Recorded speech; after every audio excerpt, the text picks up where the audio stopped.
Hi guys, welcome back with another videos. Direct ವಿಷಯಕ್ಕೆ ಬರ್ತೀನಿ. ನಿನ್ನೆ ಬಿಗ್ ಬಾಸ್ ಬಿ ರೋಸ್ಟ್ ಅನ್ನೋ ಒಂದು ಟಾಸ್ಕ್ ನ ಮನೇಲಿರೋ 4 ಜನ ಫೈನಲಿಸ್ಟ್ಗಳನ್ನ ಹೊರತುಪಡಿಸಿ ಮಿಕ್ಕಿರೋ 13 ಜನಕ್ಕೆ ಕೊಡ್ತಾರೆ.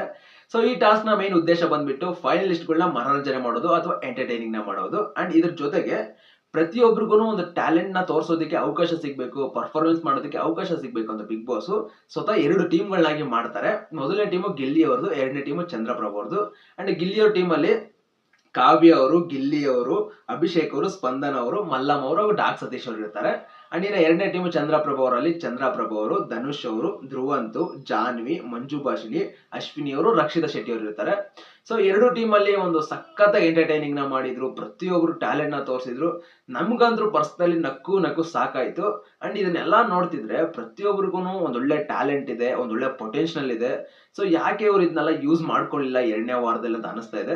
ಸೊ ನಿನ್ನೆ ಮಾತ್ರ ಸಖತ್ತಾಗಿ ತಮ್ಮನ್ನ ತಾವು ಓಪನ್ ಅಪ್ ಮಾಡ್ಕೊಂಡ್ರು, ಪ್ರತಿಯೊಬ್ಬರನ್ನು ಕಾಲ್ ಎಳೆದ್ರು, ಜನಕ್ಕೆಲ್ಲ ಇಷ್ಟ ಆದ್ರು. ಸೊ ಇದನ್ನೇ 2 ವಾರದಿಂದ ಮಾಡಿದಿದ್ರೆ ತುಂಬಾ ಇಷ್ಟ ಆಗ್ತಿದ್ರಲ್ಲ ಜನಕ್ಕೆ. ಸೊ ಬಿಗ್ ಬಾಸ್ ತಲೆಯಲ್ಲಿ ಒಂದು ಕಾನ್ಸೆಪ್ಟೇ ಬರ್ತಿದ್ದಿಲ್ಲ ಅಂತ ಅನಿಸ್ತಾ ಇದೆ, ಮಾಸ್ ಎವಿಕ್ಷನ್ ಅನ್ನೋದು. ಸೊ ಇವರೆಲ್ಲ ಓಪನ್ ಅಪ್ ಆಗದಿದ್ದಕ್ಕೇನೆ ಒಂದು ಬಿಗ್ ಬಾಸ್ ಮಾಸ್ ಎವಿಕ್ಷನ್ ಅನ್ನೋ ಒಂದು ಕಾನ್ಸೆಪ್ಟ್ ತಂದ್ರು ಅಂತ ಅನಿಸ್ತಿದೆ. ಬಟ್ ಇವ್ರು ಈಗ ಓಪನ್ ಅಪ್ ಆದ್ರೂ ಏನು ಯೂಸ್ ಇಲ್ಲ, ಟ್ಯಾಲೆಂಟ್ ನ ತೋರಿಸಿದ್ರು ಏನು ಯೂಸ್ ಇಲ್ಲ, ಯಾಕೆಂದ್ರೆ ಡೆಡ್ ಎಂಡಿಗೆ ಬಂದು ನಿಂತ್ಕೊಂಡ್ಬಿಟ್ಟಿದ್ದಾರೆ. ನಾಳೆ ನಾಡಿದ್ದು ಗ್ರ್ಯಾಂಡ್ ಫಿನಾಲೆ ನಡೀತಾ ಇದೆ, ಅಲ್ಲಿ ಮಾಸ್ ಎವಿಕ್ಷನ್ ನಡೀತಾ ಇದೆ. ಅಂಡ್ ಮಾಸ್ ಎವಿಕ್ಷನ್ ಅಲ್ಲಿ 5 ರಿಂದ 6 ಜನನ ಎಲಿಮಿನೇಟ್ ಮಾಡಿ ಮನೆ ಕಳಿಸ್ತಾರೆ ಅಂತೆ. ಅಂಡ್ ಅದೇ ಜಾಗಕ್ಕೆ ಮತ್ತೆ 5 ರಿಂದ 6 ಜನ ಹೊಸ ಕಂಟೆಸ್ಟೆಂಟ್ ಗಳನ್ನ ಕರ್ಕೊಂಡ್ ಬರ್ತಾರೆ ಅಂತೆ. ಇಲ್ಲಿ ಇದನ್ನ ಕೇಳಿದಾಗ ಎಲ್ಲೋ ಒಂದ್ ಕಡೆ ಬೇಜಾರಾಯ್ತು, ಯಾಕೆಂದ್ರೆ ಹಳೆ ಕಂಟೆಸ್ಟೆಂಟ್ಸ್ ಗಳು ಈಗಷ್ಟೇನೆ ಕನೆಕ್ಟ್ ಆಗೋದಕ್ಕೆ ಶುರು ಆಗ್ತಾ ಇದ್ರು. ಇಷ್ಟು ಬೇಗ ಅವ್ರನ್ನ ಹೊರಗಡೆ ಕಳಿಸಿ ಮತ್ತೆ 5 ರಿಂದ 6 ಜನ ಕರ್ಕೊಂಡ್ ಬಂದ್ರೆ ಅವ್ರು ನಮಗೆ ಕನೆಕ್ಟ್ ಆಗೋದಕ್ಕೆ ತುಂಬಾ ದಿನ ಆಗುತ್ತೆ. ಅಂಡ್ ಅವರು ಕೂಡ ಚೆನ್ನಾಗಿ ಆಡದೇ ಇರ್ಬೋದು. ಅವಾಗ ಏನ್ ಮಾಡ್ತಾರೆ ಬಿಗ್ ಬಾಸ್ ನವರು? ಸೊ ಇವರು ಅನ್ಎಕ್ಸ್ಪೆಕ್ಟೆಡ್ ಅನ್ಕಂತ ಸೀಸನ್ ಹಾಳು ಮಾಡ್ತಾ ಇದಾರೆ. ಅಂಡ್ ಜನಕ್ಕೆ ಡಿಸಪಾಯಿಂಟೆಡ್ ಮಾಡ್ತಿದ್ದಾರೆ. ಸೊ ಇದನ್ನ ಅರ್ಥ ಮಾಡ್ಕೋಬೇಕು ಬಿಗ್ ಬಾಸ್ ನವರು. ಒಳಗಿರೋರ್ನ ಹೊರಗಡೆ ಕಳ್ಸಿದ್ರೆ ಬಿಗ್ ಬಾಸ್ ಹಿಟ್ ಆಗೋದಿಲ್ಲ. ಒಳಗಡೆ ಇರೋರ್ನೇ ಇಂಪ್ರೂವ್ ಮಾಡ್ಕೊಳ್ಳೋದಕ್ಕೆ ಹೇಳ್ಬೇಕು, ಇವರು ಟೈಮ್ ಕೊಡ್ಬೇಕು. ಸೊ ಟೈಮ್ ನ ಎಲ್ಲೋ ಕೊಡ್ತಾ ಇಲ್ಲ, ಇವ್ರ ಸೀಸನ್ ನ ಇವರೇ ಹಾಳು ಮಾಡ್ಕೊಳ್ತಿದ್ದಾರೆ ಅಂತ ಅನಿಸ್ತಾ ಇದೆ. ಬಟ್ ಕಾದ್ ನೋಡುವ ಏನ್ ಮಾಡ್ತಾರೆ, ಈ ಸೀಸನ್ ಹಿಟ್ ಆಗುತ್ತೋ ಫ್ಲಾಪ್ ಆಗುತ್ತೋ ಅಂತ. ಅಂಡ್ ಇದನ್ನ ಸೈಡಿಗೆ ಇಡೋಣ, ಮತ್ತೆ BBK ರೋಸ್ಟಿಗೆ ಬರೋಣ. ಸೊ ಇಲ್ಲಿ 2 ಟೀಮ್ಗಳು ಆದಾದ್ಮೇಲೆ ನೆಕ್ಸ್ಟ್ ಲೆವೆಲ್ ಎಂಟರ್ಟೈನಿಂಗ್ ಇತ್ತು. ಅಂಡ್ ಅವ್ರನ್ನ ಕಾಲ್ ಎಳೆಯೋದು, ಇವ್ರನ್ನ ಕಾಲ್ ಎಳೆಯೋದು, ಅದ್ರ ಜೊತೆಗೆ ಕಾವ್ಯ ಅವರು ರಕ್ಷಿತಾ ಶೆಟ್ಟಿ ಅವ್ರದ್ದೊಂದು ಇಮಿಟೇಟ್ ಮಾಡಿದ್ದು. ಸೊ ತುಂಬಾನೇ ಸೂಪರ್ ಆಗಿತ್ತು.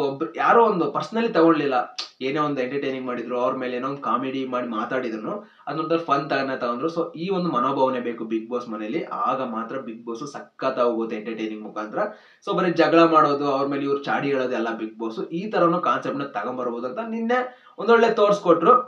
ಅಂಡ್ ಇದ್ರ ಜೊತೆಗೆ ಇನ್ನೊಂದು ಟಾಸ್ಕ್ ನ ಕೊಟ್ಟಿದ್ರು, ಅಡಿಗೆ ಮಾಡಿ ಫೈನಲಿಸ್ಟ್ ಗಳನ್ನ ಒಂದು ಮೆಚ್ಚಿಸ್ಬೇಕು ಅಂತ ಎಲ್ಲ ಕಂಟೆಸ್ಟೆಂಟ್ಸ್ ಗಳು. ಸೊ ಇದ್ರಲ್ಲೂ ಸೇಮ್ 2 ಟೀಮು, ಗಿಲ್ಲಿ ಅವ್ರದ್ದೊಂದು ಟೀಮು, ಚಂದ್ರಪ್ರಭು ಅವ್ರದ್ದೊಂದು ಟೀಮು. ಅದರಲ್ಲಿ ಗಿಲ್ಲಿ ಅವ್ರು ಕೇಳ್ಬೇಕಾ ಪ್ರಾಪರ್ಟಿ ಕಾಮಿಡಿ ಮಾಡೋದ್ರಲ್ಲಿ ನೆಕ್ಸ್ಟ್ ಲೆವೆಲ್, ಅವ್ರನ್ನ ಮೀರ್ಸೋದಕ್ಕೆ ಆಗಲ್ಲ ಪ್ರಾಪರ್ಟಿ ಕಾಮಿಡಿ ಮಾಡೋದ್ರಲ್ಲಿ. ಸೊ ಹಂಗೇನೆ ಸಖತ್ತಾಗಿ ಮಾಡಿದ್ರು. ಏನೋ ಒಂದು ಅಡಿಗೆ ಮಾಡಿ ಕೇಸರಿ ಬಾತ್ ಇವ್ರು ಮಾಡ್ಲಿಲ್ಲ, ಅದೇನೋ ಅಲ್ವಾ ಮಾಡಿ ಅದ್ರಲ್ಲಿ ಒಂದಿಷ್ಟು ಡೈಲಾಗ್ಸ್ ನ ಹೇಳಿ ಅಶ್ವಿನಿ ಗೌಡ ಅವ್ರನ್ನ, ಕಾಕ್ರೋಚ್ ಅವ್ರನ್ನ, ರಾಶಿಕ್ ಅವರು ಹಾಗೂ ಮಾಳು ಅಣ್ಣಾರ ಒಂದು ಇಂಪ್ರೆಸ್ ಮಾಡಿದ್ರು. ಅಂಡ್ ಆ ಕಡೆ ಚಂದ್ರಪ್ರಭು ಕೂಡ ಸೇಮ್ ಮಾಡಿದ್ರು. ಅಂಡ್ ಇದ್ರಲ್ಲಿ ಒಂದೇನ್ ಭೇದ ಭಾವ ಅನ್ಸಿದ್ದು ಅಂದ್ರೆ, ಅಶ್ವಿನಿ ಗೌಡ ಅವರು ಗಿಲ್ಲಿ ಅವ್ರಿಗೆ ಆಕ್ಚುಲಿ ಅದೊಂದು ಈ ವಿನ್ನರ್ ಅಂತ ಅನೌನ್ಸ್ ಮಾಡ್ಬೇಕಾಗಿತ್ತು. ಬಟ್ ಚಂದ್ರಪ್ರಭು ಟೀಮ್ ನ ವಿನ್ನರ್ ಅಂತ ಅನೌನ್ಸ್ ಮಾಡಿದ್ರು.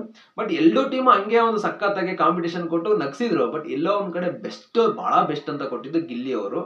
ಸೊ ಗಿಲ್ಲಿ ಅವ್ರ ಟೀಮ್ ನ ಒಂದು ಅನೌನ್ಸ್ ಮಾಡ್ಬೇಕಾಗಿತ್ತು, ಅದು ಒಂದು ಎಲ್ಲೋ ಭೇದ ಭಾವ ಮಾಡಿದ್ರು ಅಂತ ಅನಿಸ್ತು. ಓಕೆ, ಏನೇ ಆಗಿರ್ಲಿ, ಎಲ್ಲ ಫನ್ನಿಗೆಲ್ಲ ಮಾಡಿದ್ದು.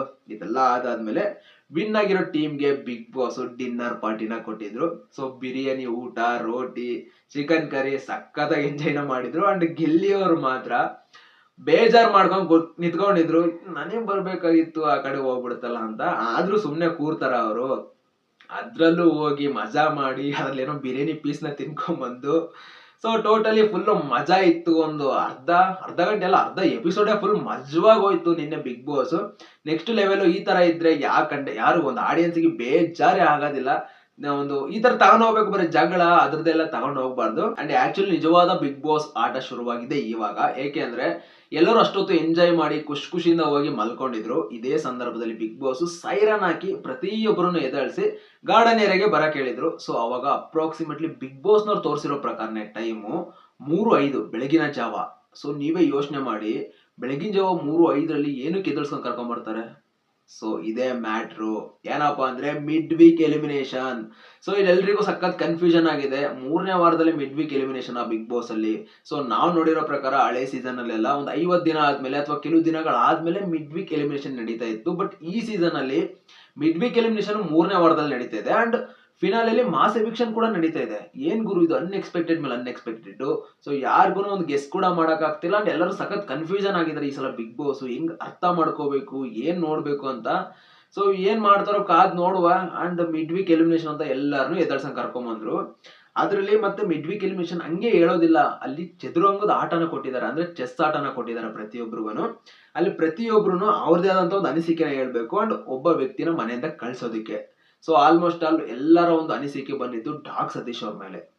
ಸೊ ಇವ್ರ ಮನೆಯಿಂದ ಹೊರಗಡೆ ಹೋಗ್ಬೇಕು, ಇವ್ರ ಮನೇಲಿ ಏನು ಇನ್ವಾಲ್ವ್ಮೆಂಟ್ ಇಲ್ಲ, ಸೊ ನನ್ನ ಮನೇಲಿ ಆಡೋದಿಕ್ ಬಂದಿಲ್ಲ ಸೋಲೋದಿಕ್ ಬಂದಿದ್ದೀನಿ ಅಂತ ಹೇಳ್ತಿದ್ದಾರೆ. ಅಂಡ್ ಇವರು ಇವರ ನಿರ್ಧಾರದ ಮೇಲೆ ನಿಂತ್ಕೊಳ್ಳೋದಿಲ್ಲ ಅಂತ ಆಲ್ಮೋಸ್ಟ್ ಆಲ್ ಪ್ರತಿಯೊಬ್ರು ಅವ್ರದೇ ಒಂದು ಹೆಸರನ್ನ ತಗೊಂಡ್ರು. ಅಂಡ್ ಗಿಲ್ಲಿ ಅವರು ಜಾನ್ವಿ ಅವರ ಹೆಸರನ್ನ ತಗೊಂಡ್ರು, ರಕ್ಷಿತಾ ಅವರು ಜಾನ್ವಿ ಅವರ ಹೆಸರನ್ನ ತಗೊಂಡ್ರು. ಸೊ ಇಲ್ಲಿ ಒಂದು ನೋಡಿದ್ರೆ ಜಾನ್ವಿ ಅವರು ರಕ್ಷಿತಾ ಅವ್ರ ಹೆಸರನ್ನ ತಗೊಂಡಿದ್ದಕ್ಕೆ ತಗೊಂಡ್ರು ಅಂತ ಅನಿಸ್ತಾ ಇದೆ, ರಕ್ಷಿತಾ ಅವ್ರ ಹೆಸರನ್ನ. ಸೊ ಇದಿಷ್ಟು ಕನ್ಫ್ಯೂಷನ್ ಆಯ್ತು. ಇಲ್ಲಿ ಆಲ್ಮೋಸ್ಟ್ ಆಲ್ ಡಾಗ್ ಸತೀಶ್ ಅವ್ರ ಹೆಸರನ್ನ ತಗೊಂಡ್ರು. ಅಂಡ್ ಫೈನಲಿಸ್ಟ್ಗಳನ್ನ ಕೇಳಿದಾಗ ಮಾಳು ಅವರು ಹಾಗೂ ರಾಶಿಕ್ ಅವರು ಡಾಗ್ ಸತೀಶ್ ಅವ್ರ ಹೆಸರನ್ನ ತಗೊಂಡ್ರು, ಅಶ್ವಿನಿ ಅವರು ಹಾಗೂ ಕಾಕ್ರೋಚ್ ಅವರು ಸ್ಪಂದನ್ ಅವ್ರ ಹೆಸರನ್ನ ತಗೊಂಡ್ರು. ಅಂಡ್ ಫೈನಲಿ ಇನ್ನೇನು ಕ್ಲೋಸ್ ಆಗಿ ಇದ್ದಿದ್ದು ಅಲ್ಲಿ ಒಂದು ರೂಲ್ಸ್ ಇತ್ತು, ಯಾರ ಒಂದು ಕಾಯಿ ಕ್ಲೋಸ್ ಆಗಿ ಡೋರ್ ಹತ್ರ ಹೋಗುತ್ತಲ್ಲ ತುಂಬಾ ಹತ್ರ, ಅವರು ಬಿಗ್ ಬಾಸ್ ಮನೆಯಿಂದ ಹೊರಗಡೆ ಹೋಗ್ಬೇಕು ಅಂತ. ಸೊ ಅದ್ರ ಪ್ರಕಾರನೇ ಡಾಗ್ ಸತೀಶ್ ಅವ್ರದ್ದು ಒಂದು ಕಾಯಿ ಮನೆ ಬಾಗ್ಲ ಹತ್ರ ಹೋಗಿತ್ತು. ಸೊ ಅವ್ರು ಇನ್ನೇನು ಮನೆಯಿಂದ ಹೊರಗಡೆ ಹೋಗ್ತಾರಂತ ನಾವು ಅನ್ಕೊಂಡ್ರೆ ಅಲ್ಲಿ ಹೋಗಿ ಬಿಗ್ ಬಾಸ್ ಸ್ಟಾಪ್ ಮಾಡಿಸಿದ್ರು. ಅಲ್ಲಿ ಅನ್ಎಕ್ಸ್ಪೆಕ್ಟೆಡ್ ಟು ಎಕ್ಸ್ಪೆಕ್ಟ್ ಅಂತ ಇತ್ತು.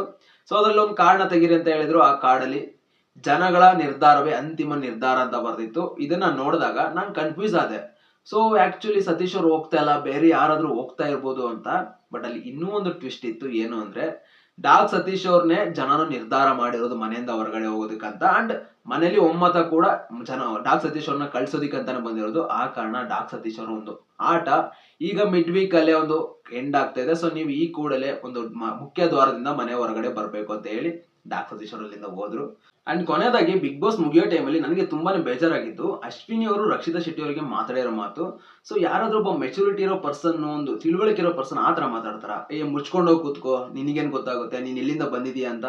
ಸೊ ಅದು ಅರ್ಟ್ ಆಗೋ ರೀತಿ ಯಾಕೋ ಮಾತಾಡ್ತಿದಾರೆ ಅಂತ ಅನಿಸ್ತಿದೆ. ಅಂಡ್ ನೀವು ಮೊನ್ನೆ ಎಪಿಸೋಡ್ ನ ಅಬ್ಸರ್ವ್ ಮಾಡಿದ್ರೆ ಗೊತ್ತಾಗಿರುತ್ತೆ, ಅಲ್ಲಿ ಗೆಜ್ಜೆ ಸೌಂಡ್ ಮಾಡಿ ಮನೆಯವ್ರನ್ನೆಲ್ಲ ಗಾಬರಿ ಪಡಿಸ್ತಾ ಇರೋದು, ಮನೆಯವರಿಗೆಲ್ಲ ಎದುರಿಸ್ತಾ ಇರೋದು ಅಶ್ವಿನಿ ಗೌಡ ಅವರು ಹಾಗೂ ಜಾನ್ವಿ ಅವರು. ಸೊ ಅದನ್ನ ಏನಕ್ಕೆ ರಕ್ಷಿತಾ ಶೆಟ್ಟಿ ಅವ್ರ ಮೇಲೆ ಎತ್ತಾಕ್ತಿದ್ದಾರೆ. ಸೊ ರಕ್ಷಿತಾ ಶೆಟ್ಟಿ ಅವ್ರನ್ನ ಏನಕ್ಕೆ ಟಾರ್ಗೆಟ್ ಮಾಡ್ತಿದ್ದಾರೆ. ಅಂಡ್ ಅವ್ರು ಹೇಳೋ ಪ್ರಕಾರ ರಕ್ಷಿತಾ ಶೆಟ್ಟಿ ನಾಟಕ ಮಾಡ್ತಿದ್ದಾಳೆ, ರಕ್ಷಿತಾ ಶೆಟ್ಟಿ ಓವರ್ ಆಕ್ಟಿಂಗ್ ಮಾಡ್ತಿದ್ದಾಳೆ, ಅವಳಿಗೆಲ್ಲಾ ಗೊತ್ತಿದೆ, ಕನ್ನಡ ಮಾತಾಡಕ್ ಬಂದ್ರು ಮಾತಾಡ್ತಾ ಇಲ್ಲ, ಜನರು ಸಿಂಪತಿನ ಗಳಿಸ್ಕೊಳ್ಳೋದಕ್ಕೆ ಅಥವಾ ಜನರಿಗೆ ಇಷ್ಟ ಆಗೋದಕ್ಕೆ ಈ ತರ ನಾಟಕ ಮಾಡ್ತಿದ್ದಾಳೆ ಅಂತ ಟಾರ್ಗೆಟ್ ಮಾಡ್ತಿದ್ದಾರೆ. ಅಂಡ್ ಯಾಕೋ ಸರಿ ಅನಿಸ್ತಿಲ್ಲ. ಅಂಡ್ ನಮಗೂ ಗೊತ್ತಾಗ್ತಿಲ್ಲ ರಕ್ಷಿತಾ ಶೆಟ್ಟಿ ಅವ್ರು ನಿಜವಾಗ್ಲೂ ಈ ತರ ನಾಟಕ ಮಾಡ್ತಿದಾರ, ಓವರ್ ಆಕ್ಟಿಂಗ್ ಮಾಡ್ತಿದಾರ ಅಂತ. ನಿಮ್ಗೇನ್ ಅನ್ಸುತ್ತೆ ಕಾಮೆಂಟ್ ಸೆಕ್ಷನ್ ಅಲ್ಲಿ ತಿಳಿಸಿ. ಅಂಡ್ ಅಶ್ವಿನಿ ಗೌಡ ಅವ್ರು ಮಾತಾಡಿದ್ದು ಸರಿಯಲ್ಲ ಅಂತ ನನಗೆ ಅನಿಸ್ತಿದೆ, ನಿಮ್ಗೂ ಹಂಗೆ ಅನಿಸಿದ್ರೆ ಅದನ್ನು ಕಾಮೆಂಟ್ ಸೆಕ್ಷನ್ ಅಲ್ಲಿ ತಿಳಿಸಿ. ಸೊ ಮತ್ತೆ ನೋಡುವ ಗೈಸ್, ಕಾದ್ ನೋಡುವ. ಇವತ್ತಿನ ಎಪಿಸೋಡ್ ಗೊತ್ತಾಗುತ್ತೆ ಅದು ಪೂರಾ. ನಿನ್ನೆ ಜಸ್ಟ್ ಪ್ರೋಮೋ ರೀತಿ ಅಷ್ಟೇ ತೋರಿಸಿದ್ರು. ಬಟ್ ಇವತ್ತಿನ ಎಪಿಸೋಡ್ ಅಲ್ಲಿ ಏನ್ ಆಗಿದೆ, ಯಾಕೆ ಒಂದು ಜಗಳ ಇನ್ನೂ ಅಷ್ಟೊಂದು ದೊಡ್ಡದಾಗಾಯ್ತು ಅಂತ ನೋಡಿದ್ರೆ ಗೊತ್ತಾಗುತ್ತೆ. ಸೊ ಮತ್ತೆ ಮುಂದಿನ ವಿಡಿಯೋದಲ್ಲಿ ಸಿಗುವ ಗೈಸ್. ನನ್ನ ಒಂದು ಯೂಟ್ಯೂಬ್ ಚಾನಲ್ ನ ಸಬ್ಸ್ಕ್ರೈಬ್ ಮಾಡಿ ನನಗೆ ಒಂದು ಸಪೋರ್ಟ್ ಮಾಡಿ. ನಿಮ್ಮ ಸಹಕಾರ ಸಪೋರ್ಟ್ ನನಗೆ ತುಂಬಾನೇ ಮುಖ್ಯ. ಇದೇ ತರ ಇನ್ನಷ್ಟು ವಿಡಿಯೋಗಳನ್ನ ಮಾಡೋದಕ್ಕೆ ಒಂದು ಮೋಟಿವೇಶನ್ ಸಿಗುತ್ತೆ. ದಯವಿಟ್ಟು ಸಬ್ಸ್ಕ್ರೈಬ್ ಮಾಡಿ. ಓಕೆ ಗೈಸ್, ಮತ್ತೆ ಮುಂದಿನ ವಿಡಿಯೋದಲ್ಲಿ ಸಿಗೋಣ. Love you all.